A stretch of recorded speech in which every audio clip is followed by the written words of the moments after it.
So it's already February. February? Is it like a library situation?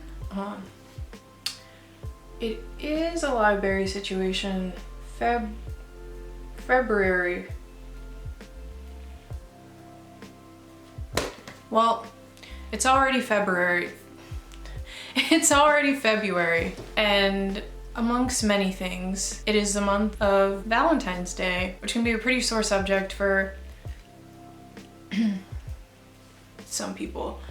And the other day in my break room, we were discussing questions you should ask before getting married. And that got me thinking about questions that people should ask before they get into a relationship, because you gotta walk before you can run.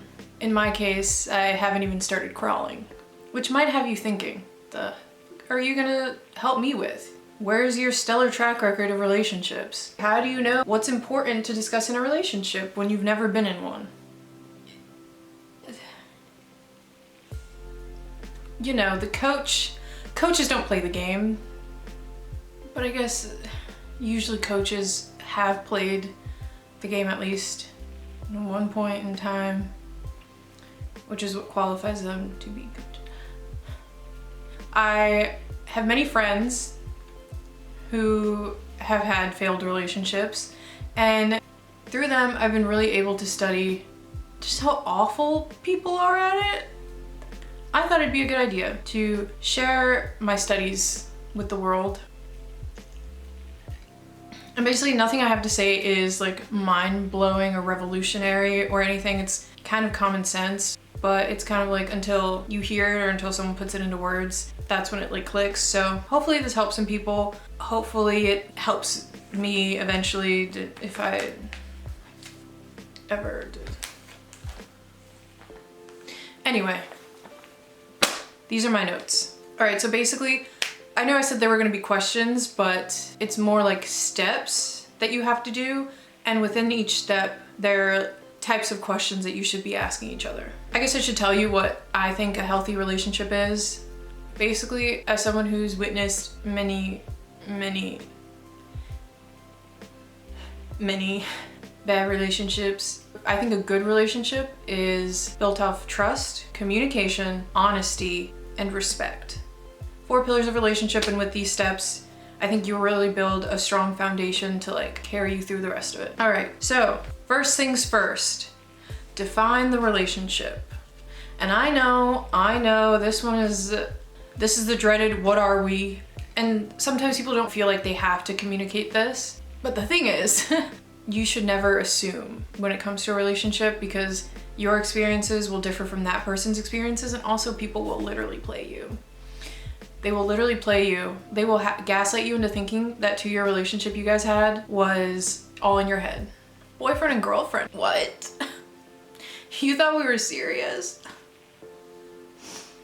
I mean, I only called you every day, told you my innermost fears, let you meet my parents, and planned in explicit detail our future together. You got the wrong idea. You assumed. We don't want to be in that situation. So define the relationship, and questions you would ask in that category are, what are we? And this can include boyfriend, girlfriend, inclusive, exclusive, things like that. The nitty gritty, important. Oh, also with this list or these steps, it's going from like the most shallow to like you're like building, it's like building an introductory paragraph. We're gonna go from the broadest topics to the most narrow and like personal.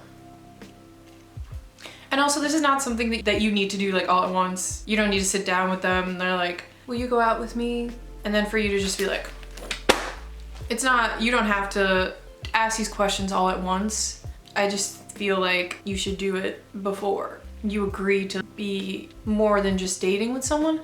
Also, I don't need, like, my vocabulary is, I don't know how it happens except for what I've seen in movies. So if I don't describe a scenario as realistically as possible, that's why. All right, so you've defined the relationship. What are we? Another question that you could ask is like, what do we tell people? Do we tell people? Are we gonna keep this low key? Or can I change my Facebook status? Do people even like do Facebook statuses anymore? Next, and personally, if you do nothing else, this step to me is the most important step that there could ever be. I think this is the most pivotal step in the relationship. It's also kind of the hardest to talk about. And I know you're like, well, it's only the second step and you said it was whatever. How hard could the other steps be? And I just think this is the hardest. It's the hardest to do. That is, define your boundaries. And this is crucially important for people who are shy or have the societal expectation that they need to be submissive and not ever vocalize what they want, or like have had really bad relationships in the past and know what you definitely don't want.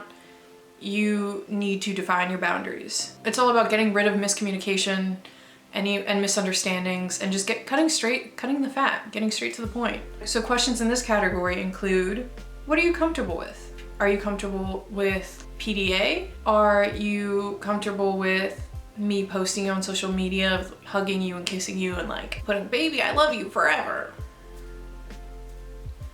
Because personally, I hate PDA and I'm only gonna post an Instagram picture of us if I don't have to delete it after we break up. Next, how do you like to show and receive affection? And I think this is important to talk about because while we all would love for people to read our minds and know exactly what we like and don't like, human beings are complicated. Honestly, if you just talk about this stuff, you cut straight to the chase and people don't have to like figure it out, and then it's like a shortcut to them actually being able to read your mind in the future. So yeah, basically how you show and receive affection. Personally, I'm not the biggest like touchy, feely, like cuddly, huggy person. And if I didn't, or if I wouldn't say that to someone up front, they might not know that and feel offended if they are a touchy, feely, cuddly person. And if you just tell them, they can actually spot it. Because some people, to them, washing the dishes or cleaning the house is how they show their affection. And your partner might start to resent you if they aren't receiving the affection that they want or that they think is normal. And it's all about not assuming. Oh, right. Are there any hard no's? I didn't really know how to phrase this question. But are there things you don't like? I personally don't like getting kissed on the forehead. It grosses me out because it reminds me of in defining your boundaries, you should also talk about intimacy, because even if you have been intimate with the person before, now you're in a relationship with that person long term and you're constantly gonna, you know, be doing the nasties or the goodies, I guess. In defining your boundaries, you can really talk about like what you like, what you don't like. Maybe you are a little bit self-conscious and like only want the lights off or want to keep your shirt on or something like that. And that way, no misunderstandings. And then the last one for this category I have is like, again, I didn't know how to phrase this, going out decorum. I guess I'll just explain it and maybe it'll make sense. When people who are in relationships go out without their significant other, do they have to let them know? And if they do, it's like, is that asking permission? If you guys didn't text that day and your friends spontaneously are like, let's go to the bar. Do you text them like, I'm going to the bar with my friends, even though they didn't ask? What do you let them know about your personal life? You do and are entitled to a personal life outside of your relationship. So kind of like defining the boundaries of that personal life and what people are comfortable with you doing and like what you tell each other. That one it's a little open-ended because I feel like that's more nuanced and is like up to you in your relationship. The next thing you should talk about is your deal breakers. Deal breakers include things that you cannot budge on, that you feel like you should know about this person before you agree to be in a relationship with them. This includes religion, political party, political leanings, ideals, things like that, especially in today's climate. Sexuality, because if you are engaging in a heterosexual relationship, it's easy to assume that both of you are heterosexual, but that might not be the case. And for some people, that's a deal breaker, like having a bi partner or a QIA plus partner is a deal breaker. And in that case, like you wouldn't want to be dating that person if they thought you were a deal breaker either. So, and I guess finally, like mental health, and that's very personal. You do not have to get into that immediately if it is something that is prevalent in your life, or if you are someone who doesn't think that they can handle someone else's mental health, which you shouldn't. I just want to say, no one is in charge of someone else's mental health, whether it's you or Ariana Grande.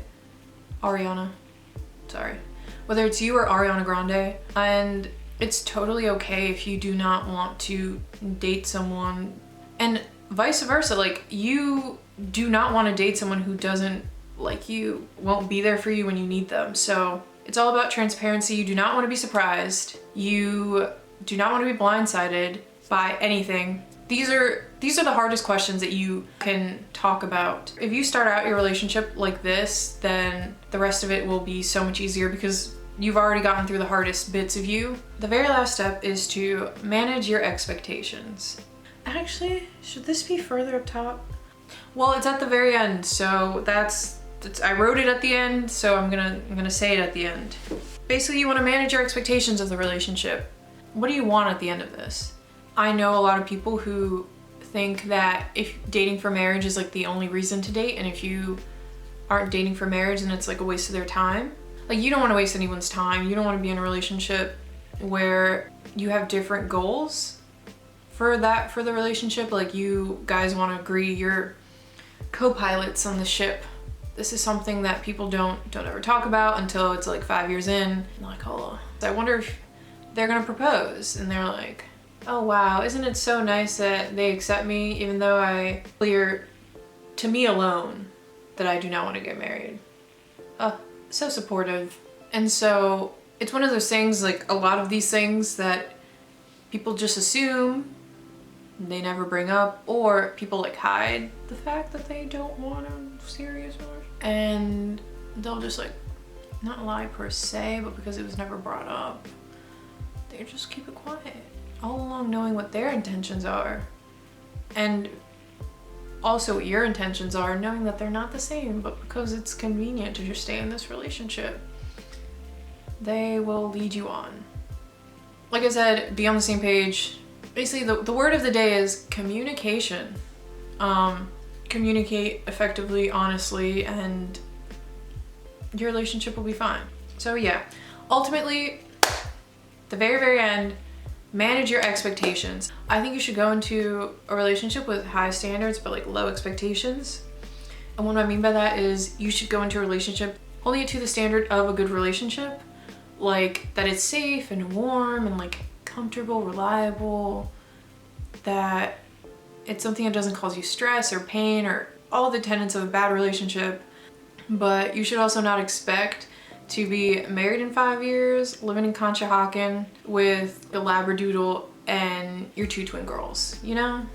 High expectations will only let you down. Yeah, I guess that's it. I guess those are all my tips, all my steps. Also, ultimately, like, it's your relationship, and however you want to have that relationship, it's between you and that person. And again, I have no experience. This is all this is all theoretical. I am a woman of science. Let me know if I missed anything. Let me know if you agree with me. Let me know if you didn't agree with me. School me, honestly. Like, I'm willing to learn. Yeah, I hope this helps. For all the homies getting cuffed in quarantine somehow. For everyone who is gonna get cuffed as soon as this panoramic is over. All right, that's it. Bye.